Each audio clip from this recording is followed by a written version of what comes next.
You're far more politically savvy than I am, Glenn. So I'm going to be careful and not step out of my lane. But No, I've no, read I know. I'm sorry. stories.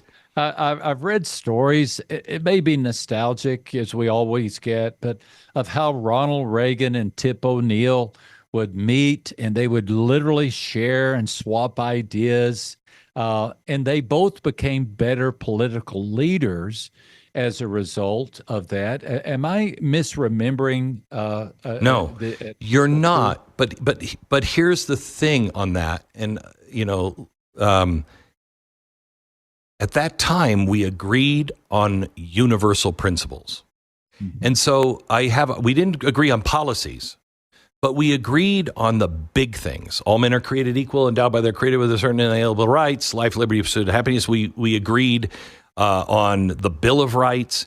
And so we could make policies and disagree on policies, but we knew in the end we both were trying to enhance that idea.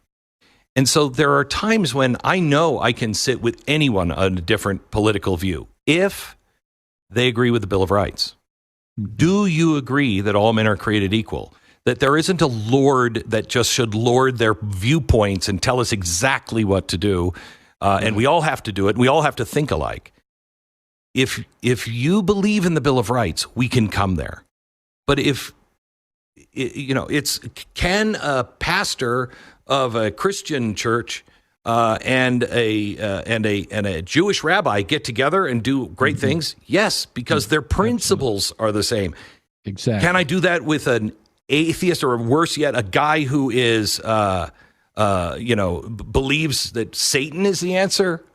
No, I can't. I can't compromise. I can't sit in a room and work together on anything because we're the exact opposite in our core.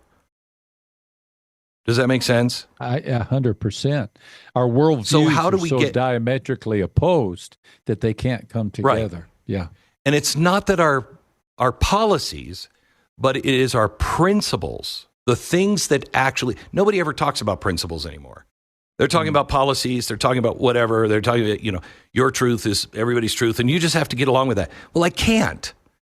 Because if you don't agree on scientific proof, if you don't believe that there is an eternal system, I don't know what it is. I can't tell you what God looks like. I can't tell you what faith he's telling us all to go into.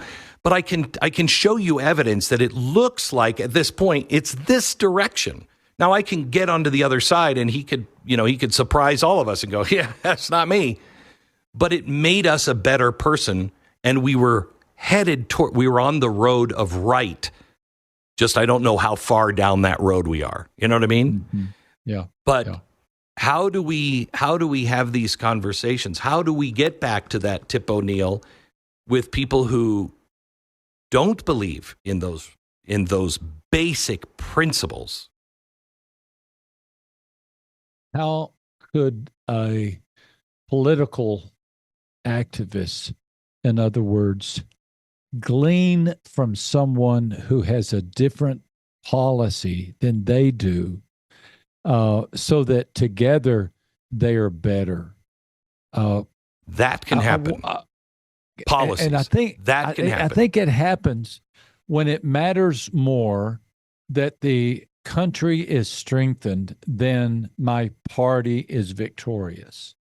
Correct.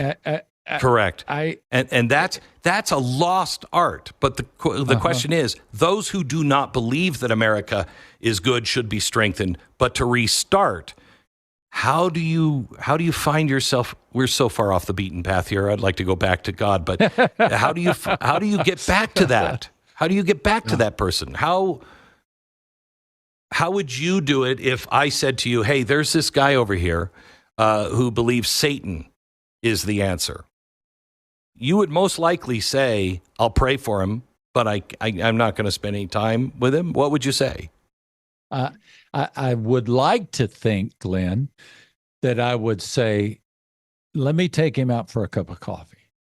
And during that conversation, I would do my best to listen to him, asking questions like this.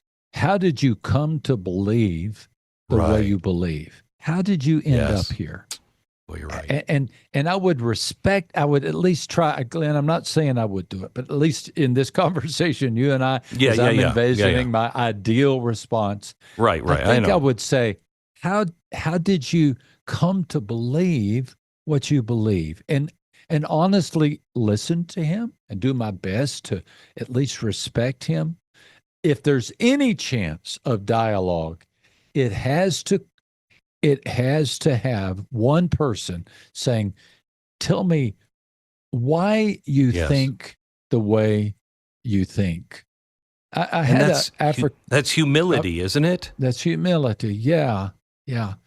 I had a great friend back in the 90s. He's passed on into heaven now, an African American pastor.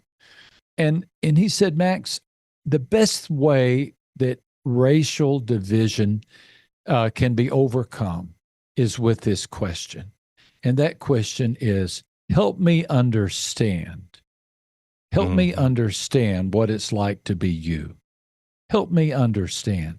And he said, Max, if you would ask me, an African American, help me understand what it's like to be African American in this day and age. And if I would ask you, Max, help me understand what it's like to, be a white guy in Texas in the 1990s, I think we could have a dialogue upon which we could build a good friendship.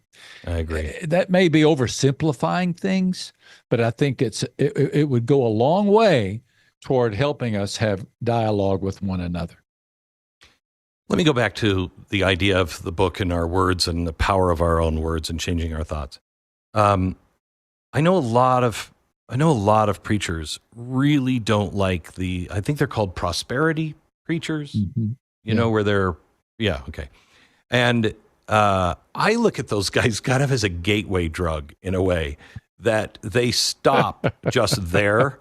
But isn't it the same rule? Aren't they applying the same rules that you're talking about? They're just not going any deeper than that. Yeah, I mean, prosperity gospel or prosperity preachers is kind of a big term that refers to a person, uh, allegedly, who says God exists to give you whatever you want, and Okay, that's a primarily big difference. financially. Financially, I do believe that God will bless us. I do believe He wants us to prosper. It's just that sometimes prosper could be in terms of a paycheck. Yeah. It could also be in terms of I know. patience. It could be in Yes. terms of a better living situation, could be in terms of a better relationship with my spouse. But He does want us to prosper. And it's okay for So me to it's say, just- Lord, it's- I'm financially stuck. Would you help me? Because He does love us. But He may But not. His blessings Yeah. may come in another way. So it's really the problem is expecting the outcome you desire. That's it. That's it. Okay. Bingo. All right, that makes sense. Which gets us back to Yeah. that question of, are we here to make a big deal out of God, or does God exist to make a big deal out of Max? And if I think God exists to make a big deal out of me, then I'm going to be off balance. I'm going to be out of kilter. We don't have the phonograph records are coming back, aren't they? I see them every so they often. But I grew up, in the 60s and 70s. That's all we had. One time I bought a big album and a record, and somehow the hole didn't get punched. So I went and got my dad's drill, and I tried to think where the hole would be. Of course, I had no way of knowing. And I put the record on the turntable, and it was wow. Oh, that's so funny. It didn't work because I was off center. And the reason we have to continually say, I'm here to make a big deal out of God, is that's a centered life. If I think God exists to make a big deal out of me, things are going to get oblong and distorted. And so that's why we have to keep coming back to that big idea that God has created a people for Himself. He's giving us a choice, and I exist to billboard, to advertise, to reflect His goodness.